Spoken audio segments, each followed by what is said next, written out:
បាទបងប្អូនថ្ងៃនេះគឺយើងមាន ampli mini ម៉ាស៊ីនធំបាទម៉ាស៊េរីទៀតបាទមកធ្វើការបង្ហាញទៅកាន់បងប្អូនបាទស៊េរីនេះគឺប្រភេទ250វ៉ាត់បងប្អូនបាទម៉ាស៊ីនធំ250វ៉ាត់ដែលយើងទៅយកចូលហើយអានេះស៊េរីមុនដែលយើងមានបាទ240វ៉ាត់នេះ240វ៉ាត់ឥឡូវយើងមកមើលនេះសិននេះ250វ៉ាត់ប្រភេទនេះកម្លាំងរបស់វាគឺខ្លាំងជាងអនុមួយកម្រិតហើយតែទៅជាមួយប្រេរបស់វាក៏ខុសគ្នាដែរបងប្អូននេះប្រេនេះស្អាតជាងបាទ250វ៉ាត់ប្រេរបស់វាគឺខាងលើខ្មៅឡងបាទស្អាតនៅទៅវាពណ៌គោលចេញមកគោលជាងបងប្អូនបាទអញ្ចឹងវាកម្រិតរបស់វាបាទខ្លាំងជាងអានោះព្រោះនេះវា250បាទនេះបងប្អូនបតរបស់វាដូចគ្នាទាំងអស់តែទៅបតប្រើសារថ្មមានដង្ហើមមានអីគាត់ថារុំខ្សែដុំភ្លើងរបស់វាគឺវារុំខ្សែច្រើនជាងបាទនេះបងប្អូនបាទអញ្ចឹងប្រភេទនេះគឺ250វ៉ាត់បងប្អូនប្រើសារថ្មសារអុយហើយបានម៉ាស៊ីនដូចគ្នា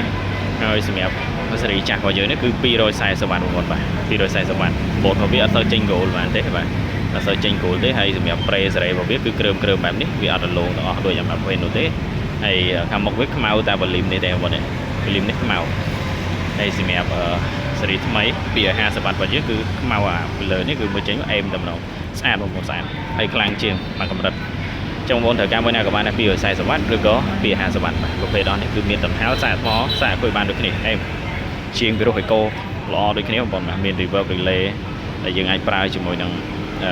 រៀបជាមួយនឹងឈុតសាប់បានបងប្អូនបាទអេមែនតើបងប្អូនបាទអញ្ចឹងត្រូវការតើតើបានតម្លៃគឺខុសគ្នាតិចតួចបងប្អូនបាទអេអរគុណ